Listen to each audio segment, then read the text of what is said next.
अब हमको लगता है कि ये लोग जो है प्रेसिडेंट रूल जो है वो लागू करवाएंगे। देखिएगा आने वाले समय में ये बड़ा साजिश होने जा रहा है।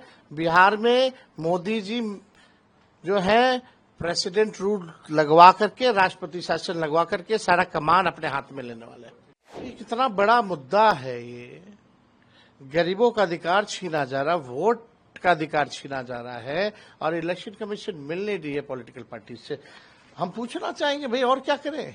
तेजस्वी जी क्या कहेंगे जिस तरीके से इलेक्टोरल रिवीजन को लेकर आप लोग सवाल उठा रहे हैं, क्या दिक्कतें क्या आ रही है आपको? देखिए कई 2 बार हमने प्रेस कॉन्फ्रेंस किया है इस मुद्दे को लेकर के और तब से ही हम लोग इलेक्शन जब से नोटिफिकेशन हुआ है उसके 2 दिन बाद से ही हम लोग लगातार इलेक्शन कमीशन से समय मांग रहे हैं कि हमारा जो गठबंधन है, हमारा एक डेलीगेशन जो है आपसे मिलना चाहता है। दुख की बात है जिस राज्य में चुनाव है बिहार, वहां की पॉलिटिकल पार्टीज जो है, अगर ऑपोजिशन अगर इलेक्शन कमीशन से मिलना चाहता है, जो शंकाएं हैं क्लैरिटी के लिए, लेकिन इलेक्शन कमीशन जो है मीटिंग का समय नहीं दे रही है। ये अद्भुत है, ऐसा हमने पहले भी नहीं देखा। अब तो लग रहा है कि लोकतंत्र इन लोगों ने एकदम खत्म करने पे तुले हुए हैं। संविधान की धज्जियां उड़ाने पे इलेक्शन कमीशन जो है उतारू हो चुकी है। आप देखिए लगातार फोन पे बात हुई तो बोला गया कि नहीं फोन पे नहीं, राष्ट्र अध्यक्ष जी को बोलिए कि चिट्ठी लिखेंगे तब हम अलाउ करेंगे। राष्ट्र अध्यक्ष जी ने चिट्ठी लिखा, फिर उसके बाद जो है मेल किया गया, बोलते नहीं मेल करवाइए, मेल भी किया गया। फिर बोला गया नहीं उस आईडी से नहीं, जो उनका पार्टी का आईडी है उससे करवाइए।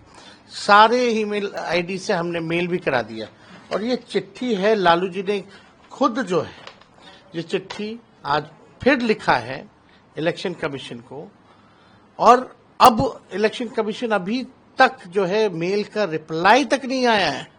आप समझ सकते हैं मेल का रिप्लाई नहीं आया और एक लौता राज्य है जहां बिहार में चुनाव होने जा रहा है और हमारी कुछ शंकाएं हैं, कंफ्यूजन पैदा हो रहे वोटर्स के मन में और हम पॉलिटिकल पार्टी से आप मिलना नहीं चाह रहे। और अब सुनने में आ रहा है कि नहीं, इलेक्शन कमीशन कह रहा है कि नहीं एक पॉलिटिकल पार्टी, सब अलायंस के लोग डेलीगेशन नहीं आएंगे, हम अलग अलग इंडिविजुअल पॉलिटिकल पार्टी से बात करेंगे। क्यों भाई, अलग अलग क्या मायने हैं? अगर हमारा डेलीगेशन है, हमारा अलायंस है, अगर हम एक साथ अपनी बात को रखना चाहते हैं, आप गरीबों का वोट काट रहे हैं, यानी आपके पास कोई जवाब नहीं है, आपकी चोरी जो है वो पकड़ी गई है। अब इलेक्शन कमीशन लगता है कि मोदी जी का कमीशन हो गया है, बीजेपी का कमीशन हो गया और बीजेपी इस मामले में चुप है, नीतीश जी इस मामले में चुप है। ये लोग वोटर लिस्ट से डरे हुए हैं, चुनाव हार रहे हैं तो इलेक्शन कमीशन जो है इनको पीछे से जो है मदद कर रहा है। और ये जब हार रहे हैं, पहले वोटर लिस्ट से गरीबों का नाम कटवाओ, वोटर लिस्ट से कटेगा तो पेंशन खा जाएंगे मोदी जी और नीतीश जी, उसके बाद राशन खा जाएंगे गरीबों का, कुछ नहीं मिलेगा। छोट वोट का राज मतलब छोट का राज। ये लोकतंत्र संविधान में गरीबों को अधिकार दिया है वोट का, आप उससे भी आप जो है वंचित करना चाहते हैं। इन बाढ़ का मौसम है, अभी लगातार बारिश हो रही है पटना में, वाटर लेवल जो है नदियों का हाई हो गया है, कभी भी बाढ़ आ सकता है। तो अधिकारी बाढ़ बचाव कार्य में लगेंगे या वोटर पर्ची ढूंढेंगे? हमारी कुछ शंकाएं आप दूर कीजिए, सेटिस्फाई कीजिए आपकी शंकाएं। लेकिन आप देखिए आज तक ऐसा नहीं हुआ कि भाई इलेक्शन कमीशन जो है समय नहीं दे रहा। पॉलिटिकल पार्टीज है, जहां चुनाव है, ऐसा कौन सा व्यवस्था है इलेक्शन कमीशन की, हम जानना चाहते हैं। एक राज्य, केवल एक राज्य में चुनाव है, इतनी कौन सी व्यवस्था है? अब बात करते हैं वन नेशन वन इलेक्शन की, एक जगह तो ढंग से चुनाव नहीं हो पाता, बेईमानी होती है। तो ये पूरी तरीके से स्पष्ट हो गया है, साजिश हो रही है और इलेक्शन कमीशन और मोदी जी, नीतीश जी तीनों मिल करके ये बेईमानी कर रहे हैं। इनके पास हमारे सवालों का कोई जवाब नहीं है, इसलिए ये जवाब नहीं दे रहे, मिलने का समय नहीं दे रहे। आप बताइए फिर क्या क्या क्या फायदा है फिर इलेक्शन कमीशन का? आप चुनाव क्यों कर रहे हो? मत करो चुनाव, ऐसे बैठा दो और एक्सटेंशन दे दो। ये क्या दिखावटी है ये लोग से। Kesari ji main and where is election commissioner? वो मिस्टर इंडिया क्यों बने हुए हैं? एक प्रेस कॉन्फ्रेंस का उन्होंने एक प्रेस कॉन्फ्रेंस करके भी जवाब नहीं दिया। मुद्दे पे नहीं बात करते, कथा सुनाते हैं लोग। तो हम लोग तो जो देख रहे हैं कि क्या हो रहा है, अब हमको लगता है कि ये लोग जो है प्रेसिडेंट रूल जो है वो लागू करवाएंगे। देखिए आने वाले समय में ये बड़ा साजिश होने जा रहा है।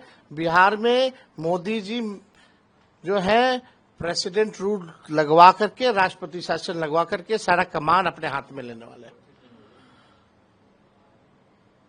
आप सोचिए कितना बड़ा मुद्दा है ये। गरीबों का अधिकार छीना जा रहा, वोट का अधिकार छीना जा रहा है और इलेक्शन कमीशन मिल नहीं रही है पॉलिटिकल पार्टी से। हम पूछना चाहेंगे भाई और क्या करें? मिलने का नहीं समय दीजिएगा तो क्या करें? कहां है जस्टिस? ये तो अन्याय हो रहा है। तो क्या आपको लग रहा है कि आने वाले दिन में आपके लोग के लिए और चुनौतियां होगी इस तरीके से अगर किया जाएगा तो? नहीं तो सब लोग नंगे होंगे। आप सोचिए आखिर क्यों नहीं मिलना चाह रही है भाई इलेक्शन कमीशन?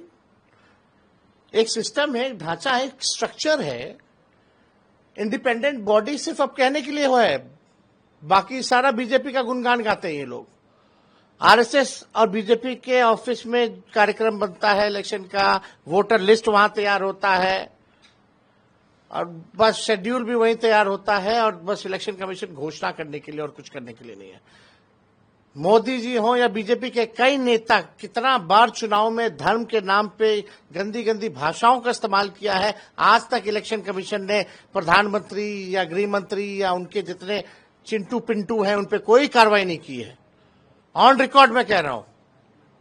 चाहे कर्नाटका में बजरंग बली के नाम को लेकर के किस प्रकार से नफरत फैलाने की बात प्रधानमंत्री कह रहे थे, यहां मंगलसूत्र छीनने की बात कर रहे थे प्रधानमंत्री, कहीं भी कार्रवाई इलेक्शन कमीशन ने नहीं किया।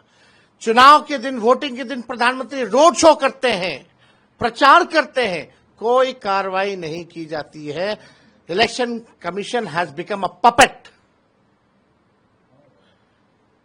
ये करारा जवाब मिलेगा। ये लोकतंत्र की जननी है बिहार और लोकतंत्र की जननी से लोकतंत्र को खत्म करना चाहते हो, ये बिहार और बिहारी बर्दाश्त नहीं करेगा। तो आप आगे क्या करेंगे? कि आप इतने कह रहे हैं कि आप प्रेस कॉन्फ्रेंस कर रहे हैं, ईमेल भेज रहे हैं, लेकिन रिप्लाई नहीं। अगर नहीं मिलना तो स्पष्ट मना करे इलेक्शन कमीशन नहीं मिलना है, नौटंकी ना करे। एक अंतिम सवाल, आज राजनाथ सिंह भी आए हैं जहां आप कार्यक्रम कर रहे थे, कह रहे थे कि हम लोग फिर जो है तीसरी बार नीतीश जी के साथ सरकार बनाने जा रहे हैं, नीतीश जी के गुणगान कर रहे थे, कैसे देखते हैं? देखिए भाजपा सबसे बड़ी पार्टी, इनके पास कोई चेहरा नहीं है और अमित शाह जी ने स्पष्ट कर दिया कि चुनाव तक ही जो है इनको रखेंगे या चुनाव के बाद जो है वो हो जाएगा। अब जदयू थोड़ी रहेगी, अब तो भाजपा का प्रकोष्ठ हो गया जदयू।